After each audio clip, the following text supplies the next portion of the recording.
Alors, je vais vous lire quelques lignes, voire pages, d'un livre que je suis en train de peaufiner, devrait se présenter en 3 exemplaires, 3 tomes. Donc, Les gardiens de la barrière terrestre. Les gardiens de la barrière terrestre. Introduction. Lorsque nous avons appris, nous citoyens du nouveau monde, l'existence du traître et sa proximité avec les gardiens, nous avons douté de leur bonté. Avions-nous bien fait en leur confiant un pouvoir absolu et le contrôle mondial? Et s'ils n'étaient pas au fond que des êtres humains aux capacités rares?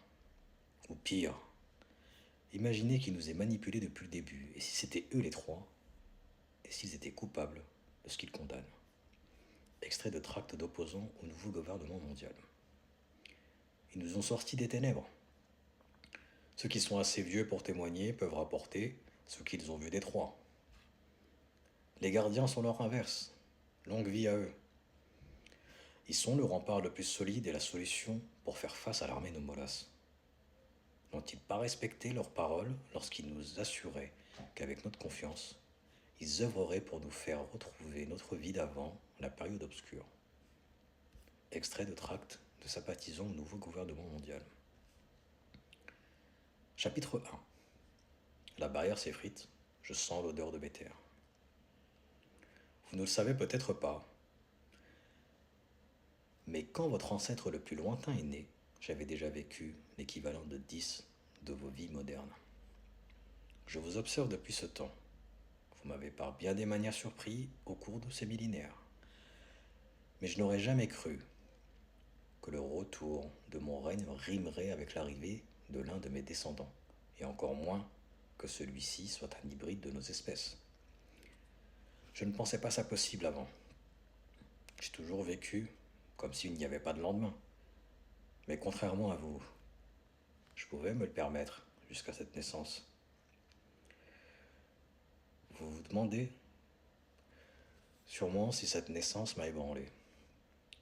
Si vous vous le demandez, c'est que vous connaissez assurément la réponse, qui est oui.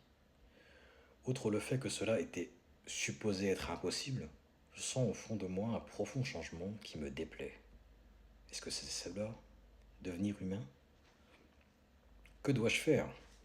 Et si c'était là le signe que l'oracle m'avait prédite?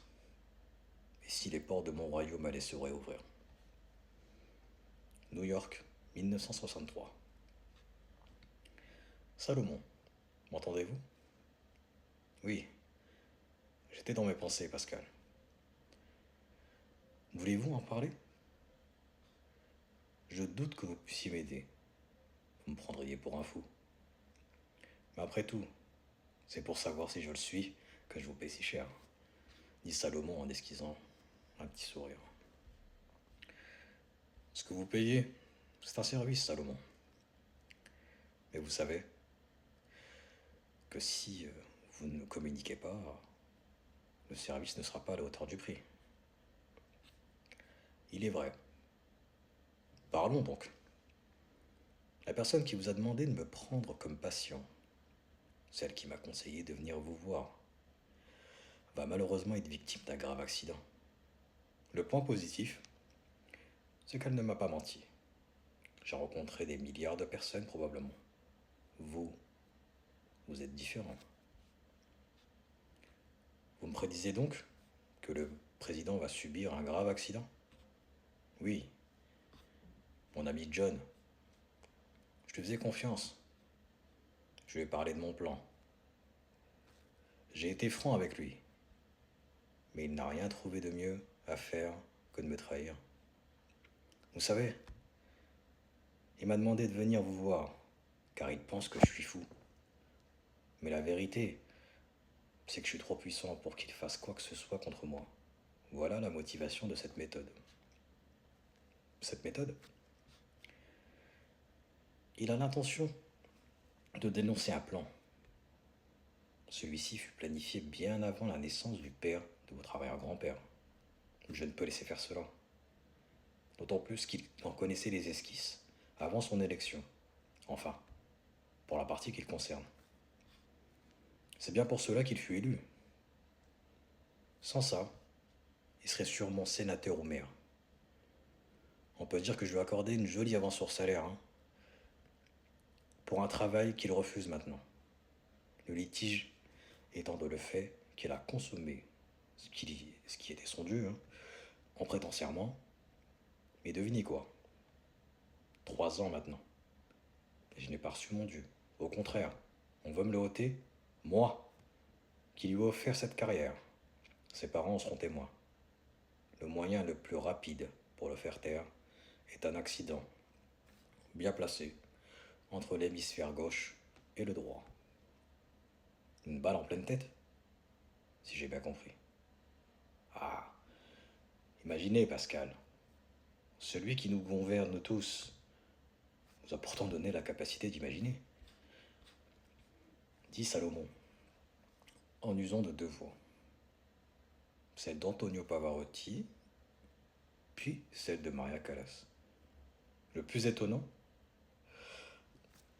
étant qu'il le fit sans interruption marquée. J'ai vu au cours de mes séances avec Salomon un homme que l'on peut qualifier d'autoritaire mais juste. C'est difficile à expliquer, mais plus je le vois, plus je comprends pourquoi le président m'avait fait venir ce 4 juillet 1963. C'était à la Maison Blanche. Ce jour-là, il insista pour une prise en charge. Je suis face à un dilemme. Je commence à perdre la notion du hasard, surtout depuis que j'ai vu que la manifestation du 28 août 1963 à Washington s'est passée au slogan près, comme Salomon me l'a confié environ 15 jours avant. Pascal, repris, encore légèrement surpris de ce qui venait de se passer. Bien sûr, outre le fait que je ne sois pas autant croyant que ça, je voulais juste m'assurer de ma compréhension de vos propos, Salomon. Fort bien. Vous savez, il faut que je fasse passer un message aux autres avec ce feu d'artifice de matière grise. C'est pourquoi je vais laisser la rumeur courir qu'il allait dénoncer un État dans l'État. Et ensuite, badaboum.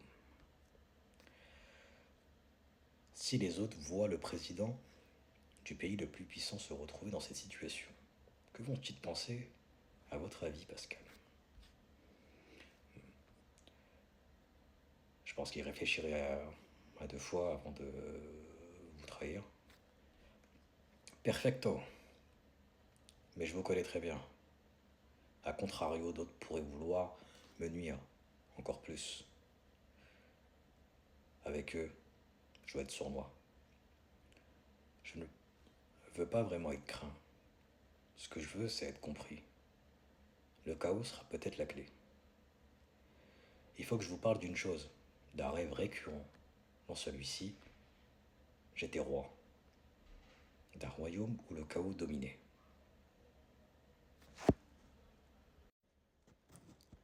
Mon peuple, à trop vouloir tirer sur ses libertés, a fini par gagner le privilège de ne plus en avoir.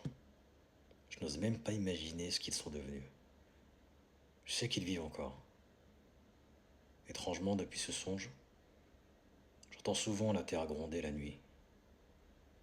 Le plus drôle, c'est que ce gargouillement arrive en temps et en heure, avec le rendez-vous que j'ai avec Morphée.